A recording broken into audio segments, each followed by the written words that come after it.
Pak Alvin, selamat siang, apa kabar? Kabar baik Mbak Dina, terima kasih sudah mengundang ke studio. Terima kasih juga atas waktunya bersama kami. Pak Alvin, mungkin boleh tanggapan Anda berkaitan dengan tren IHSG yang meskipun memang kalau kita lihat per hari ini memang terjadi koreksi, tapi ini sangat wajar karena mengingat di akhir tahun ini di bulan Desember saja sudah beberapa kali begitu ya terjadi all time high. Tapi kalau tanggapan Anda berkaitan dengan apakah memang masih ada atau masih terjadi yang disebut-sebut sebagai purbaya effect, atau karena sebenarnya memang dari katalis lain, misalnya The Fed yang telah memangkas kembali suku bunganya. Seperti apa analisis Anda berkaitan dengan IHSG yang terus menyentuh level all time high ini?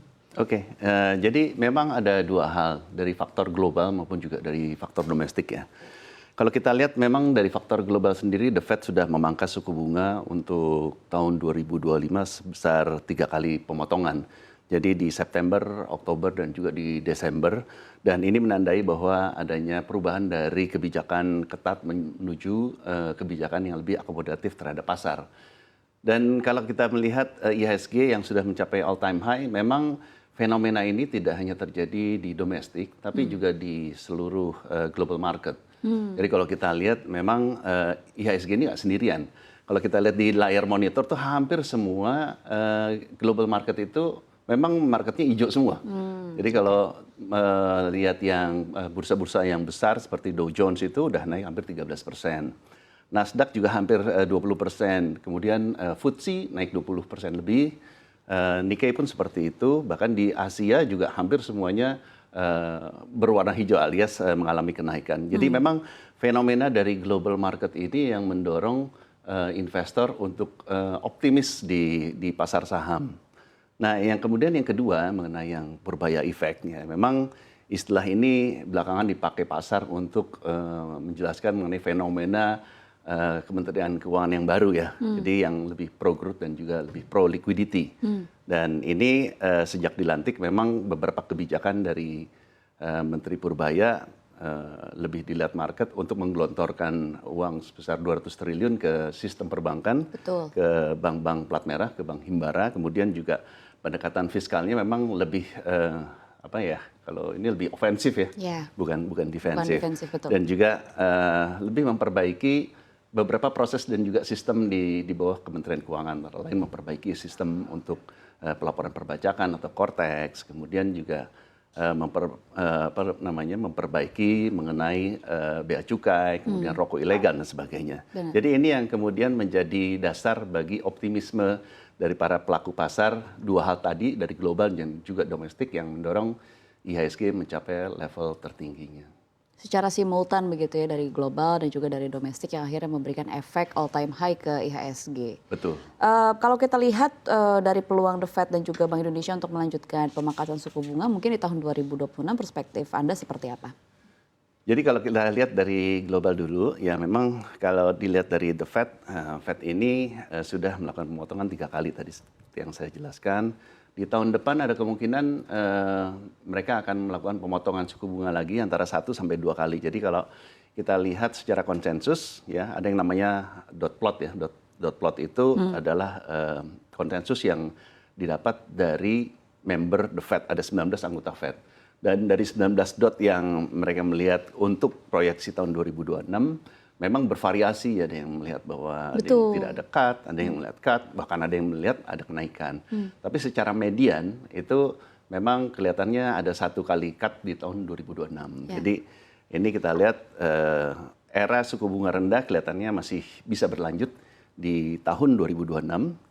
Kemudian untuk BI sendiri tahun ini sudah terjadi 4 kali cut di 4,75 dan kelihatannya beberapa bulan terakhir memang BI mempertahankan suku bunga di 4,75%. Tapi bukan berarti berhenti sampai situ. Di tahun depan kelihatannya masih bisa nih ada peluang Mbak Dina untuk BI melakukan pemotongan suku bunga antara 1 sampai 2 kali lagi. Tapi semuanya memang data dependent. The Fed pun juga akan sangat bergantung terhadap data inflasi dan juga tenaga kerja di Amerika Serikat.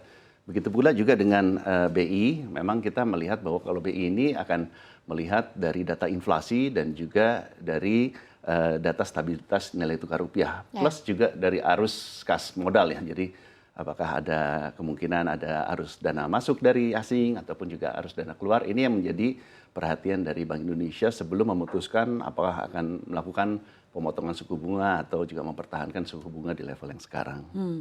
Oke, kalau kita masih belum lepas bicara berkaitan dengan fenomena yang namanya Purbaya Effect. Ini kan yang tadi Anda sebutkan sering digunakan oleh para pelaku pasar untuk menjelaskan fenomena yang sedang terjadi di IHSG. Tapi mungkin kalau kita bicara berkaitan dengan pergerakan dari sosok Pak Purbaya sendiri adalah satu, berkaitan dengan beliau sudah hadir ke Bursa Efek Indonesia dan meminta untuk Bursa Efek Indonesia membereskan pasar domestik itu, salah satunya adalah untuk mengurangi saham-saham gorengan begitu dengan kebijakan-kebijakan yang ada.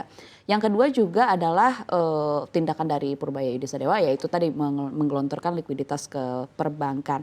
Nah, kira-kira apakah memang efek-efek seperti ini akan terjadi berkelanjutan hingga tahun 2026? Oke. Apakah akan berkelanjutan? Saya rasa memang kebijakan pro-growth ini masih akan tetap dilanjutkan karena kalau kita melihat tahun 2026 sebetulnya pertumbuhan ekonomi dari berdasarkan konsensus tidak terlepas dari sekitar hanya 5% saja. Tapi aspirasi dari pemerintah dan juga target dari Menteri Keuangan, seringkali Pak Purbaya pakai topi yang 8% growth, memang ini memang harus tetap memiliki kebijakan yang pro growth nih untuk tahun 2026 untuk memompa pertumbuhan ekonomi bisa mencapai lebih dari 5%. Harus tetap agresif. Harus tetap agresif. Akan tetapi yang memang harus dicermati adalah resikonya. Ternyata juga ini kalau misalnya kita berjalan dengan mobil yang kencang tentu saja ada resiko nabrak nih. Betul. Begitu pula juga dengan pertumbuhan ekonomi. Memang ini harus diperhatikan secara hati-hati mengenai kebijakan fiskalnya, harus dicermati.